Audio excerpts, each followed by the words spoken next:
Mesdames et messieurs, il faut retirer les Ukrainiens des mains des Russes. Parce que là, c'est catastrophique. Les troupes ukrainiennes paniquent. Totalement, il y a panique totale sur le terrain. Et c'est pas moi qui le dis. C'est Scott Ritter, l'ex-officier du renseignement militaire américain. Mesdames et messieurs, nous allons entrer tout à l'heure dans ce qu'il a accordé comme interview.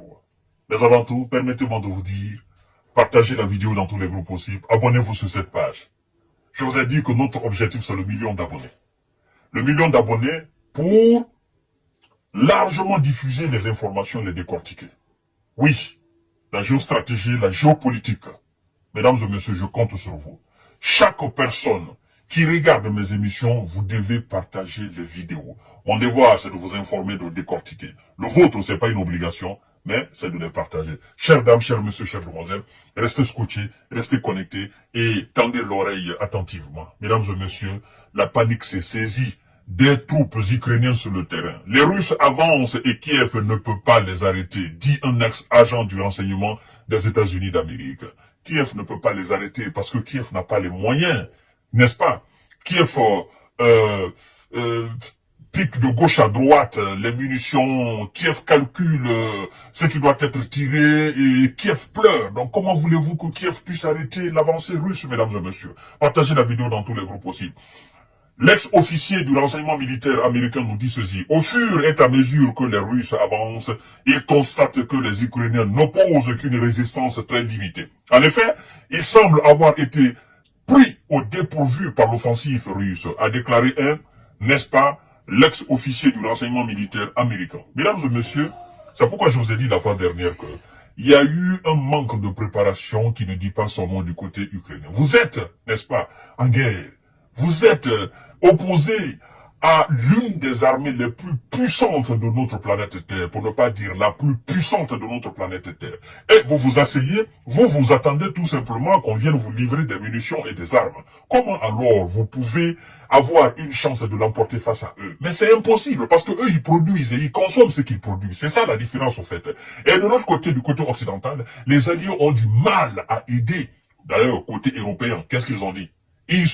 C'est-à-dire, ils ont été incapables de produire 1 million d'obus pour fournir à l'Ukraine. Pensez-vous que ce sont ces gens-là qui vont débloquer, disons, des avions de chasse ou encore, je ne sais quoi, des missiles de longue portée ou encore envoyer des troupes sur le terrain en Ukraine pour combattre la Russie? Mais c'est de l'utopie.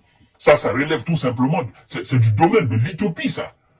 Bon, on en parle, mais vous savez, et je le sais, eux-mêmes, ils savent consciencieusement qu'ils n'ont pas le culot, ils n'ont pas cette audace d'envoyer des militaires otaniens faire face aux hommes de Vladimir Poutine, parce que ça sera la honte du siècle. Alors, mesdames et messieurs, partagez la vidéo dans tous les groupes aussi.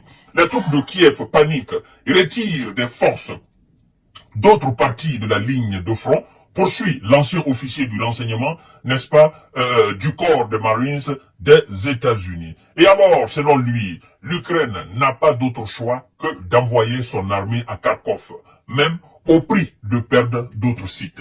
Naturellement, je vous ai dit la fois dernière, la stratégie adoptée par la Russie, cette stratégie, elle s'avère très payante. Vous savez pourquoi? Parce qu'en réalité, la Russie a compris que l'Ukraine n'a pas d'armée. Il n'y a rien.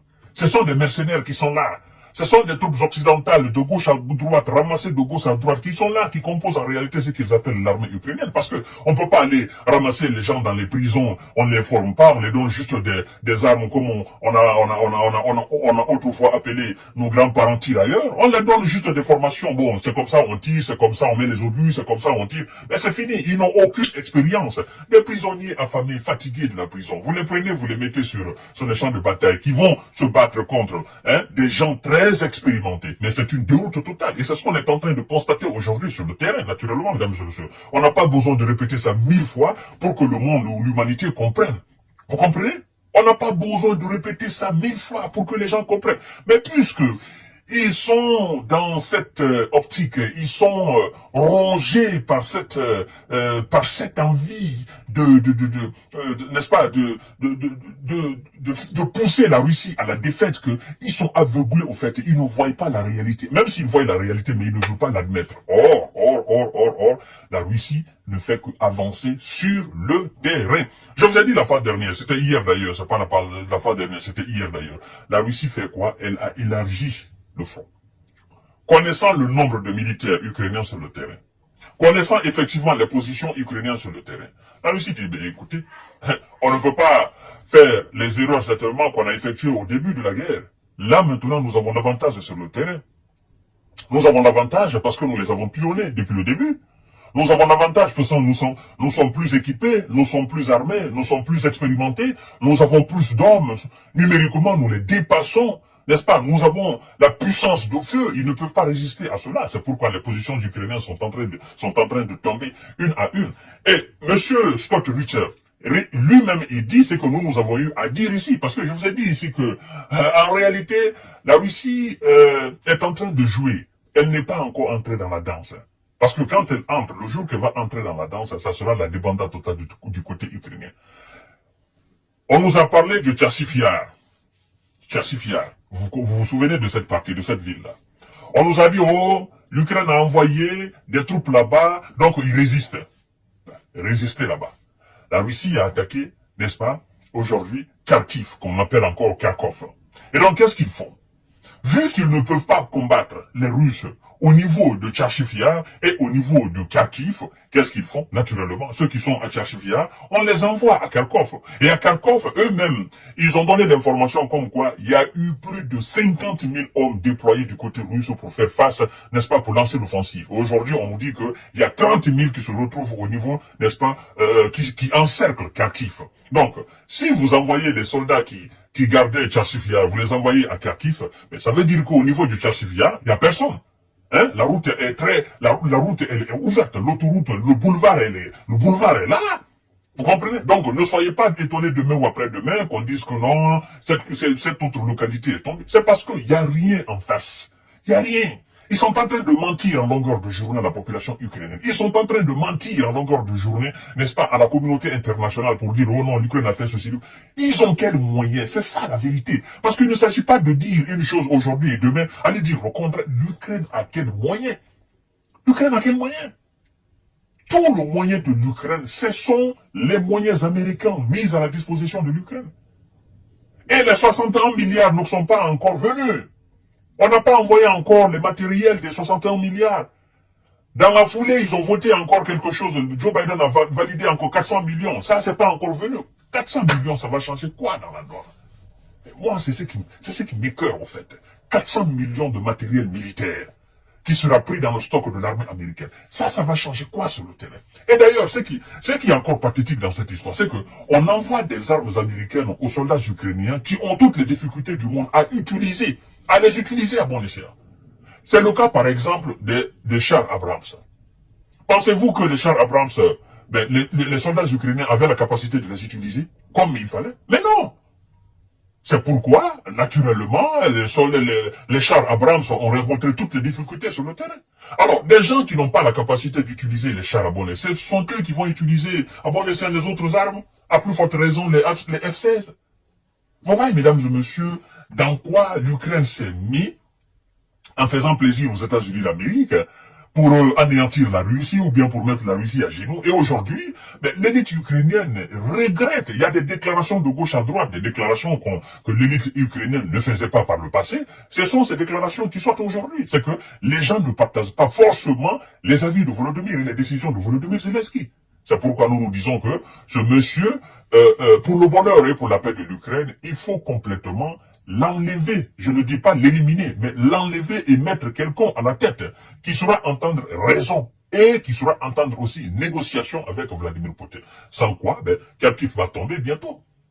Parce qu'à l'instant où je suis en train de vous parler, la ville de Kharkiv est encerclée. Et les éléments otaniens, plus quelques soldats ukrainiens qui sont là encore, ils ont toutes les difficultés à tenir leur position. Il y en a qui sont en train de fuir. Mais pourquoi on évacue les populations? Si on tient tête à la Russie, pourquoi on évacue? On évacue la population parce qu'on ne peut pas tenir tête à la Russie. On ne peut pas couvrir toute cette grande superficie. On vous dit que depuis le lancement de cette nouvelle offensive russe, ils ont récupéré 130 km². En 3 jours seulement. Je ne compte même pas ce qui a été récupéré aujourd'hui et hier, en 3 jours. Parce que c'est lancé depuis le 10. En 3 jours, 130 km². Et du côté ukrainien, est-ce que vous entendez qu'on est en train de repousser les Russes? Non. Ils ne peuvent pas pas les repousser parce qu'ils n'ont pas les moyens. Donc, quand M. Stock Richard dit que l'Ukraine est paniquée, les soldats ukrainiens sont paniqués, il a tout à fait raison, parce qu'il a des pions là qui voient sur le terrain ce qui se passe. Et lui, c'est un lanceur d'alerte. Depuis fort longtemps, il est en train de dire la vérité, n'est-ce pas, à l'administration Biden, mais ils ne veulent pas l'écouter. Mais écoutez, lui, il va continuer à donner de la bonne information et nous allons les décortiquer, mesdames et messieurs. Donc, partagez la vidéo dans tous les groupes possibles. Aujourd'hui, à l'instant où je suis en train d'enregistrer cette émission, la panique s'est emparée des soldats ukrainiens sur le terrain et c'est la débandade totale. Parce que, voilà, il n'y a pas les moyens. Ils vont se battre avec quoi? Il n'y a pas les moyens. C'est une question de moyens. Il n'y a pas les moyens. Il n'y a pas de soldats pour faire la rotation. Il n'y en a pas assez pour tenir tout le long des, n'est-ce pas, les lignes de front. Il n'y en a pas assez. Donc le peu qui est là, c'est le peu qui compose avec l'armée russe. Eh bien, connaissant ce qui est en face, c'est le feu. À tout à l'heure pour notre série d'informations de décortiquage. Mesdames et messieurs, partagez la vidéo dans tous les groupes possibles. Abonnez-vous sur cette page, activez la cloche de notification. Abonnez-vous aussi sur ma chaîne YouTube, Kanté J Visionnaire le vrai. Merci beaucoup et tout à l'heure, restez connectés.